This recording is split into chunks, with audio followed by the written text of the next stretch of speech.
Assalamualaikum warahmatullahi wabarakatuh. Selamat pagi dan salam sejahtera bagi kita semua. Bismillahirrahmanirrahim. Rabbi shrah li sadri wa yassir li amri wahlul 'uqdatam min lisani yafqahu qawli. Pertama, marilah kita ucapkan puji syukur kehadirat Allah Subhanahu wa taala karena pada pagi hari ini kita masih diberi kesehatan, baik kesehatan jasmani maupun rohani, sehingga kita dapat belajar menuntut ilmu dalam keadaan sehat walafiat. Kedua, salawat serta salam marilah kita haturkan kepada junjungan kita Nabi besar Muhammad SAW. Semoga kita semua mendapatkan syafaatnya di yaumil akhir nanti. Terima kasih yang terhormat Bapak Kepala Sekolah SD 024 Kuarong, dan yang kami hormati Bapak Dewan Guru beserta staf SDN 024 Kuarong. Saya berterima kasih, terutama kami bertiga berterima kasih karena sudah diberi kesempatan untuk menyampaikan materi yang telah kami pelajari selama program Guru Penggerak ini. Di sini materi yang akan kami sampaikan yaitu budaya positif.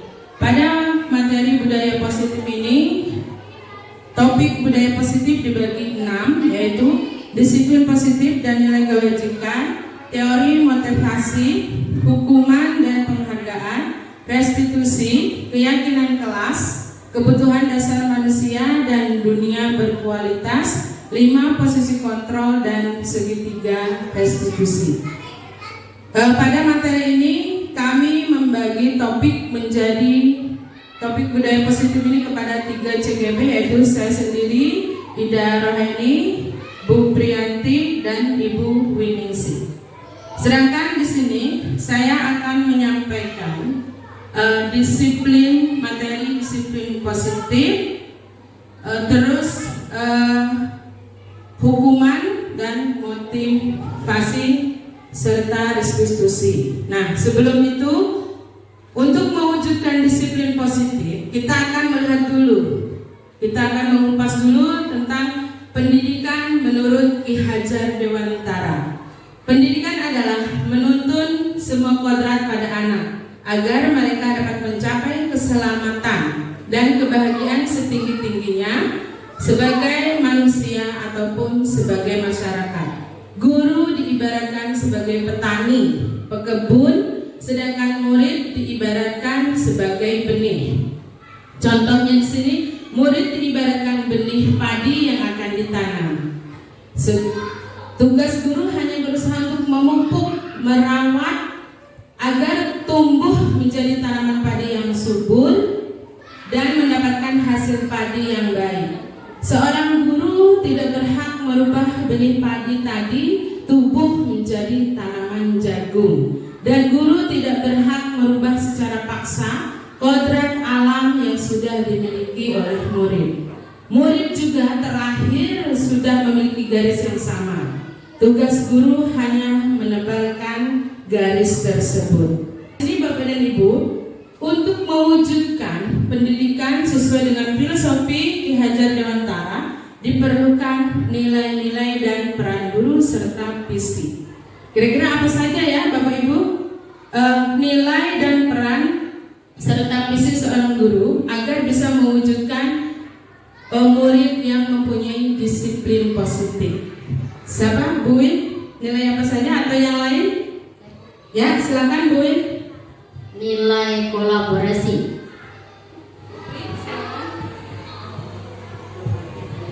Nilai inovatif, Bu.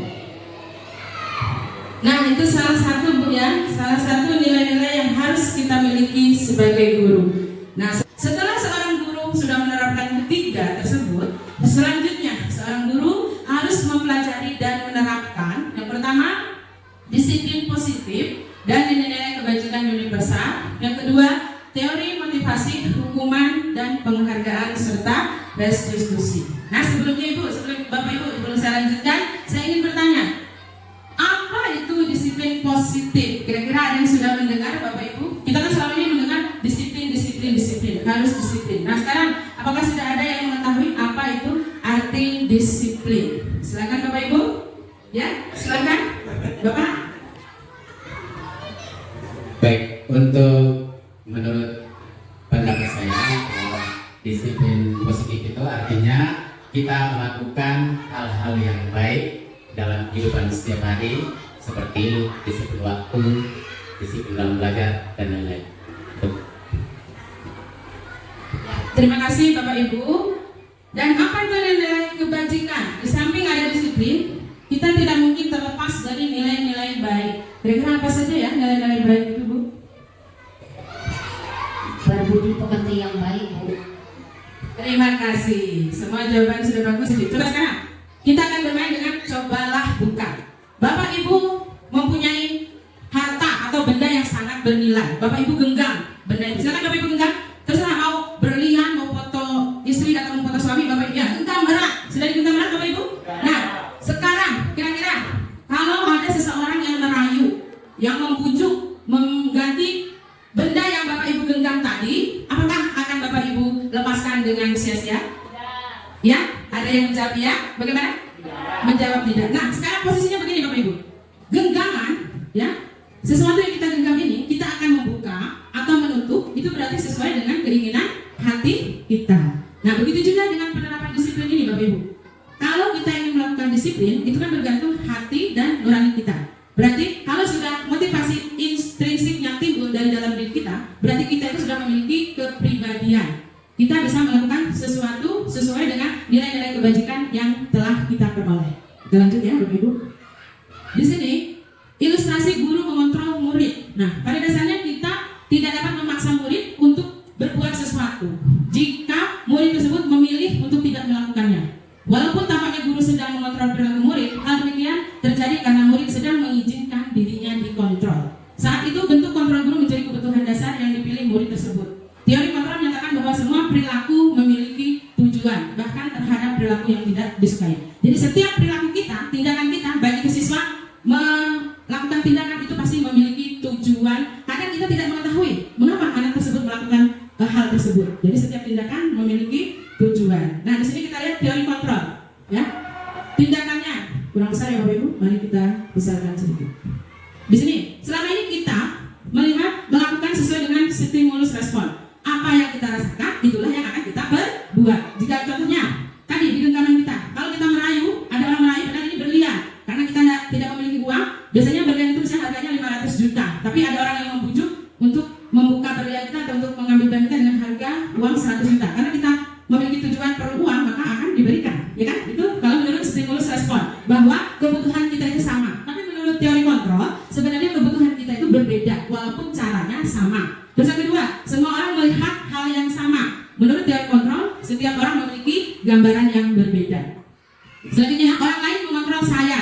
Hanya Anda atau hanya kita saja yang bisa mengontrol diri kita. Saya bisa mengontrol orang lain, tetapi kenyataannya kita sendirilah yang bisa mengontrol diri kita sendiri.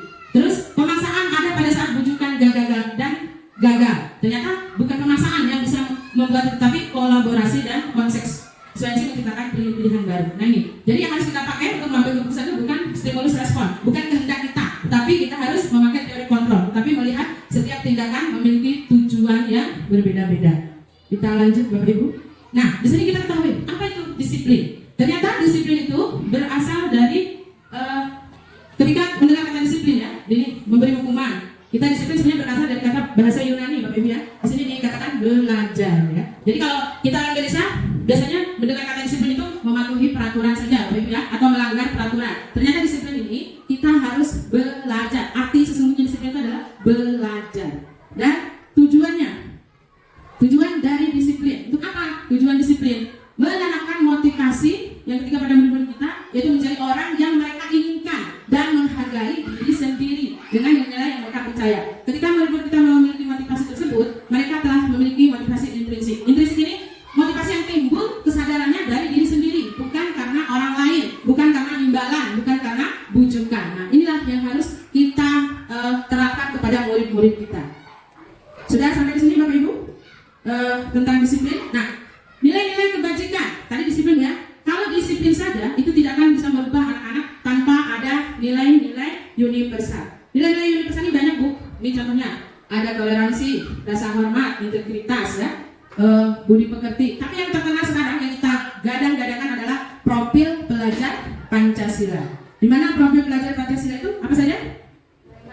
Beriman dan bertakwa kepada Tuhan Yang Maha Esa, berakhlak mulia tadi, terus berkebinekaan global, gotong royong, mandiri, bernalar kritis dan kreatif. Nah, minimal 6 nilai kebajikan inilah yang harus kita terapkan kepada anak-anak kita. Ya, di samping nilai-nilai yang lain, bisa rasa peduli, ya, bisa juga rasa hormat, saling menghargai, toleransi, keadilan. Nah, nilai-nilai ini jika sudah tumbuh di dalam diri anak-anak, maka akan terciptalah yang namanya disiplin positif. Jadi diharapkan disiplin positif ini tumbuh dari dalam diri anak. Jangan menurut kita saja, kita yang memaksakan disiplin. Karena kalau kita yang memaksakan, maka disiplin ini tidak akan bertahan lama. Hanya anak itu akan melakukan disiplin karena takut hukuman atau ketidaknyamanan, ya. Nah, selanjutnya Bapak Ibu, kita akan bahas materi selanjutnya, yaitu materi teori motivasi tadi sudah, ya. Nah, apa yang sebaiknya dilakukan oleh seorang guru terhadap murid yang sering berbuat kesalahan? Biasanya apa Bapak Ibu? Kalau ada anak yang salah, biasanya kita apa Pak Yayo? Oh iya, betul sekali. Nah, menghukum. Nah, itulah yang akan kita bahas hari ini. Apakah menghukum merupakan salah satu yang membuat anak itu bisa berubah? Yang mari kita lihat, ya. Yang pertama, motivasi hukuman, ya. Hukuman. Memang untuk selama ini yang paling enak yaitu menghukum. Di sini kita ada 3. Sebelum menghukum, kita lihat ada 3 perilaku motivasi, 3 perilaku manusia. Yang pertama, pasti manusia itu untuk menghindari ketidaknyamanan atau hukuman. Biasanya dia kalau melakukan kesalahan itu ini salah satunya perilakunya. Pasti dia akan menghindar, akhirnya suka berbohong. Ya tidak Bapak Ibu? Kayak kemarin kasus kita, ya. Nah, tuh. Terus yang kedua, ya, motivasi selanjutnya yaitu untuk mendapatkan imbalan atau penghargaan dari orang lain. Biasanya dia melakukan contoh memungut sampah. Kalau gurunya tidak teriak-teriak, maka anak itu tidak akan atau tidak sadar diri, ya. Nah, dia melakukan memungut sampah karena untuk mendapatkan imbalan atau pujian dari orang lain. Dan ketiga, untuk menjadi orang yang mereka inginkan dan menghargai diri sendiri dengan nilai-nilai yang mereka percaya. Nah, inilah yang kita harapkan Bapak Ibu. Murid kita harapkan di motivasi nomor 3, yaitu untuk menjadi orang yang mereka inginkan dan menghargai diri sendiri dengan nilai-nilai yang mereka percayai. Kalau yang 2 tadi, nomor 1 dan nomor 2, sering dilakukan hampir oleh setiap manusia. Karena pada hakikatnya manusia itu ingin dipuji, ingin dihargai. Tapi mari kita lakukan motivasi yang ketiga, untuk menjadi orang yang mereka inginkan dan menghargai diri sendiri dengan nilai-nilai yang mereka percayai.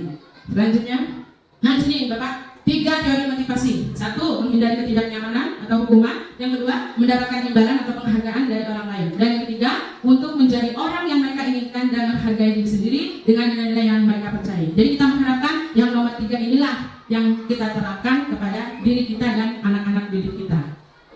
Selanjutnya Bapak Ibu, kita lihat di sini. Kita perbandingan Bapak Ibu, hukuman, konsekuensi dan restitusi. Hukuman itu biasanya sesuatu yang menyakitkan. Kalau kita menghukum anak, pasti kitanya juga tidak nyaman, tidak senang, anak juga merasa tersakiti, baik fisik maupun hatinya. Itulah mengapa hukuman sebenarnya tidak boleh sering dilakukan. Yang kedua, kalau kita melakukan konsekuensi, itu sesuatu harus terjadi. Sedangkan restitusi merupakan itu pilihan. Mungkin Bapak Ibu bingung ya, kok ada hukuman, ada konsekuensi, dan ada restitusi. Sebenarnya di sini siapa? Hukuman itu sering dilakukan. Kalau menurut piramidanya Bapak Ibu, hukuman itu berada di bawah Pak.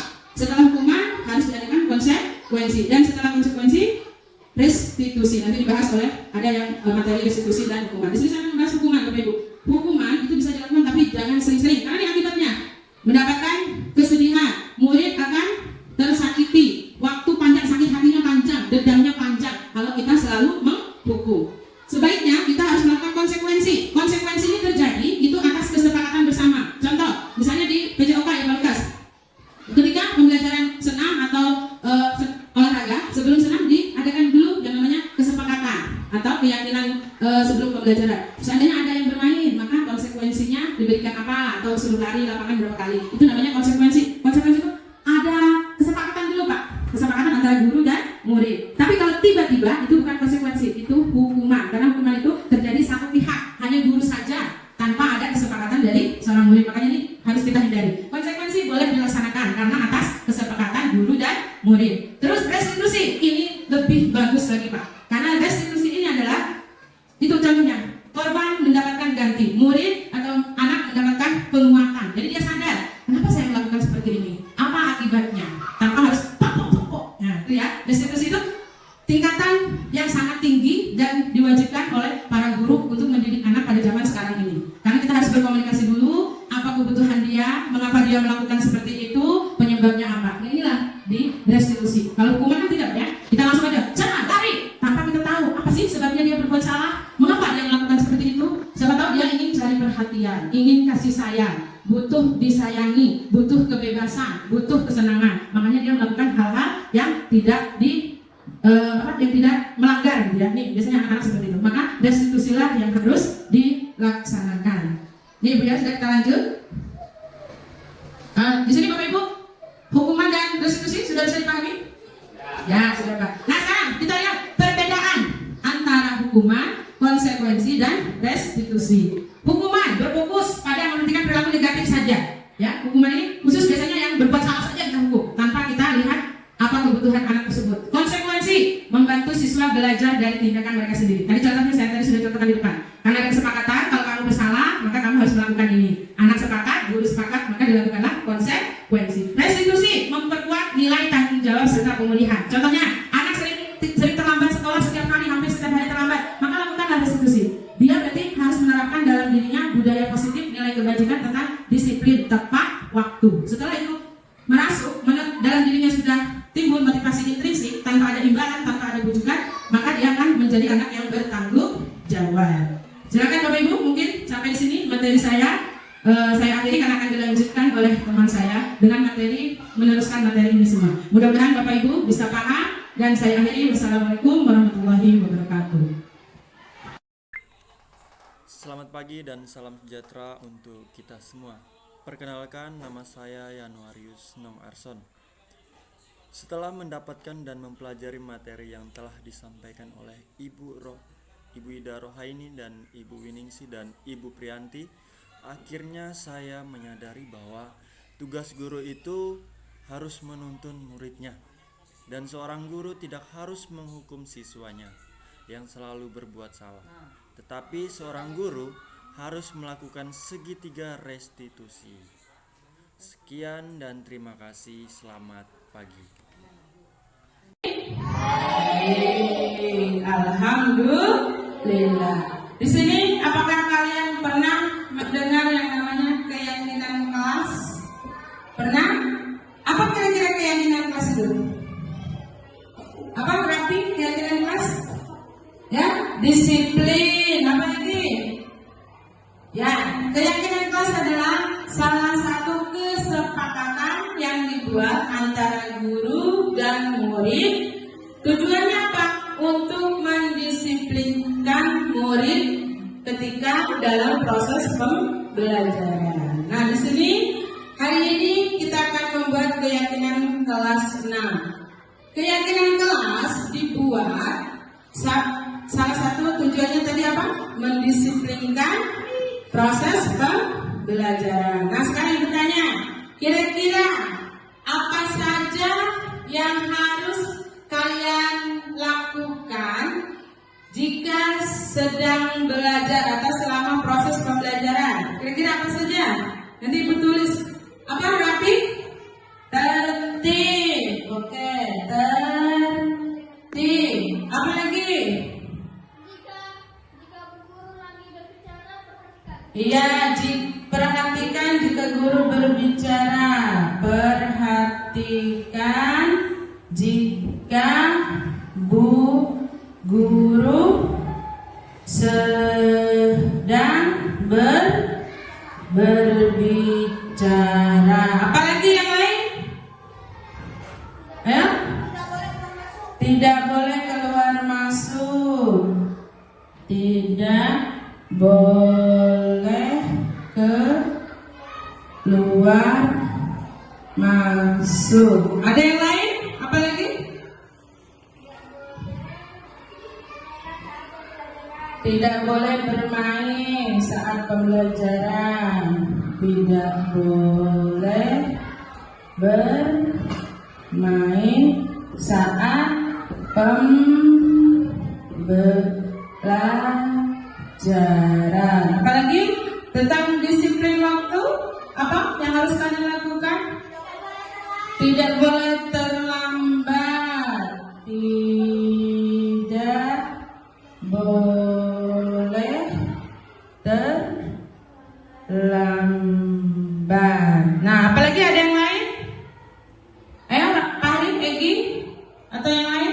Apalagi yang kalian inginkan supaya kelas ini tertib ketika belajar. Piket tepat waktu. Piket tepat waktu. Apalagi? Tidak boleh berisik. Tadi sudah ya, kita masuk ke perhatikan jika guru sedang berbicara. Oke, yang lain. Tadi tidak boleh kita tulis, tidak boleh berisik. Tidak boleh berisik. Apalagi? Kepada teman, sesama teman. Apalagi? Tidak boleh berantem.